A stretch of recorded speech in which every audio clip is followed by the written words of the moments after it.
Greek fire. Greek fire terrified soldiers because it made flame feel unnatural, almost alive. Men in the ancient and medieval world already feared burning, but this weapon turned that fear into something far worse because it did not behave like ordinary fire. It could be projected at ships and fortifications, and to the men facing it, it looked like a stream of destruction that refused to obey nature. A soldier could understand an arrow, a spear, or even a siege stone, but a wave of fire rushing toward him and spreading across wood, sailcloth, and bodies felt cursed. That was its real power. It did not just threaten death, it threatened a kind of death that felt uncontrollable, public, and horrifying. Once soldiers started fearing the idea of it, the weapon had already won. War elephants. War elephants terrified soldiers because they turned the battlefield into something massive, loud, and unstable. A man on foot might be trained to face cavalry, arrows, or infantry, but an armored elephant charging forward was a different kind of terror. It was not just another enemy unit. It was weight, noise, muscle, and momentum crashing toward a fragile human line. Men heard them before they reached them, felt the ground shake, watched formations tremble, and in those moments before impact, fear had time to spread. A soldier did not only imagine being crushed, he imagined the line breaking, discipline collapsing, and the men around him losing nerve all at once. Even when they weren't the most efficient weapon, they could rip through confidence before a single physical collision. Trebuchets. Trebuchets terrified soldiers because they transformed waiting into punishment. A man defending a wall could prepare for arrows, ladders, or a direct assault, but a siege engine changed the emotional rhythm of war completely. Now death could come from far away, overhead, and without warning. A stone could smash into a tower, crush a cluster of defenders, or rip through the sense of safety the wall was supposed to provide. The real terror was not the impact, it was the long pause between impacts. Defenders listened for release, looked into the sky, and braced for the next crash without knowing where it would land. Day after day, bombardment taught them the same lesson. You are trapped, and the enemy can still reach you. Once men stopped trusting the wall behind them, the siege has already succeeded. Early cannons. Early cannons terrified soldiers because they introduced a new kind of violence that felt louder, heavier, and more indifferent than older weapons. A formation might hold against arrows or steel, but cannon fire brought smoke, thunder, shattered bodies, and sudden destruction in a way that felt mechanical. A soldier standing in line knew that one iron ball could erase several men in an instant, and that made courage feel less protective than before. Skill, strength, and discipline no longer guaranteed anything against this kind of force. That randomness mattered. Fear grows stronger when a man cannot tell himself that bravery will save him. Cannons did not just kill, they changed how war sounded, how it felt, and how helpless a soldier could suddenly become. Rockets. Rockets terrified soldiers because they combined noise, unpredictability, and spectacle into one unsettling experience. Long before modern missile warfare, military rockets already carried psychological power because their movement felt unstable and their arrival felt chaotic. They screamed through the air, flashed light, scattered sparks, and followed paths that were harder to read than bullets or artillery.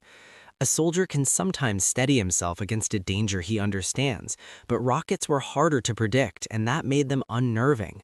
Their sound alone could shake composure before impact. They forced men to flinch early, duck too soon, scatter too quickly, and imagine danger in directions they could not fully track. They turned sound and uncertainty into fear. Bayonets. Bayonets terrified soldiers because they brought war back into the body. Many battlefield weapons kill from a distance, but the bayonet erased that distance and reminded soldiers that after the smoke and gunfire, the final moment could still become intimate and brutal. A man facing artillery fears randomness. A man facing a bayonet fears contact. He imagines another body rushing straight at him, screaming in his face, collapsing all remaining space between them. That kind of fear is immediate and deeply human. It threatens humiliation as well as death. It threatens being overrun, dominated, and destroyed at arm's length. The image of cold steel coming straight toward you could break nerve fast because it told the soldier that the battle was about to become painfully personal. Machine guns. Machine guns terrified soldiers because they made movement feel like a death sentence. They didn't need flames, smoke, or spectacle. Their terror came from certainty. Stand up and you may die. Run forward and you may die. Cross open ground and you may die before you even understand what happened. That was the lesson soldiers learned brutally fast. The machine gun turned fields into killing zones and made courage feel trapped inside mathematics. Human bodies simply could not cross open ground fast enough against sustained automatic fire. A soldier could still be brave, but once he understood that the weapon on the other side could cut down entire waves of men with mechanical efficiency, courage stopped feeling like power and started feeling like sacrifice. Artillery. Artillery terrified soldiers because there was often nothing they could do about it. You cannot shoot back at a shell already in the air. You usually cannot see where it came from. You don't know where the next one will land. You only hear the distant gun, the whistle, the blast, and then you wait again. That waiting was where artillery became psychological. A soldier under bombardment was not only afraid of dying, he was forced to live inside uncertainty. The next shell could land a few yards away, bury the trench, kill the men beside him, or miss him entirely and make him live through the next minute of suspense. This kind of fear was not sudden, it was grinding. Day after day, bombardment trained the body to expect shock. Sleep broke down. Silence became suspicious. It was not only lethal, it was relentless. Poison gas. Poison gas terrified soldiers because it turned the air itself into an enemy. A bullet is visible. Fire is visible. Aircraft can be heard. Gas was different. It moved with the wind, drifted into trenches, entered lungs, eyes, and skin, and made men fear the one thing they had to do every second to stay alive: breathe. That made it psychologically vicious. A soldier no longer only feared what was in front of him, he had to fear a cloud, a smell, a strange mist, a sudden shout, a delayed hand reaching for a mask.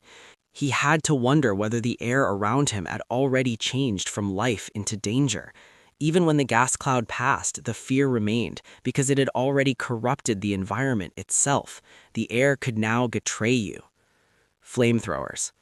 Flamethrowers terrified soldiers because they made death feel close, slow, and personal. They were not miracle weapons in practical terms. Their range was short and the operator was exposed. But that was never the whole story. Bullets were fast, shells were distant, fire was different. Fire crawled, spread, and stuck in the imagination before it touched the body. A soldier hiding in a bunker didn't need to be hit by a flamethrower to panic. He only needed to know that somewhere nearby, someone was carrying burning fuel and moving closer. That fear was ancient. The flamethrower dragged that primal fear directly onto the battlefield. It turned cover into a trap and made enclosed spaces feel dangerous instead of protective. Tanks.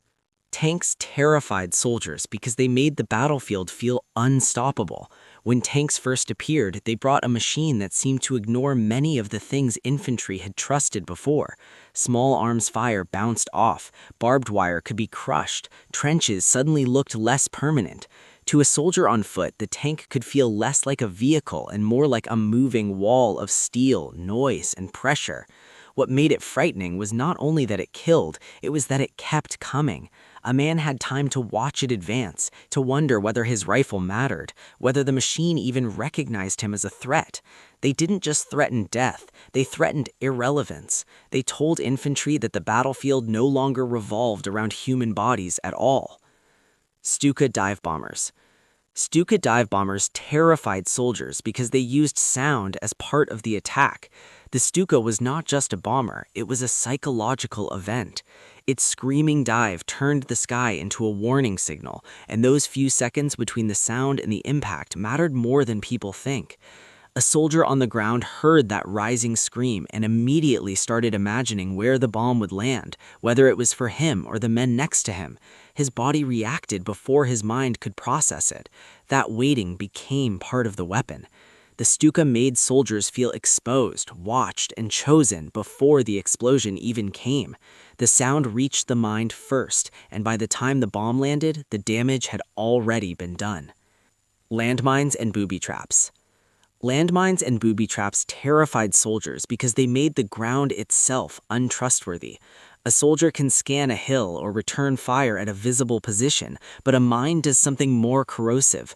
It removes certainty from ordinary movement. One more step can become a disaster. One door, one path, one patch of dirt can suddenly feel dangerous. That changes behavior immediately. The battlefield becomes a place where danger may be under your next footstep. That kind of fear drains concentration and forces men to spend mental energy on the simplest actions: walking, entering, touching.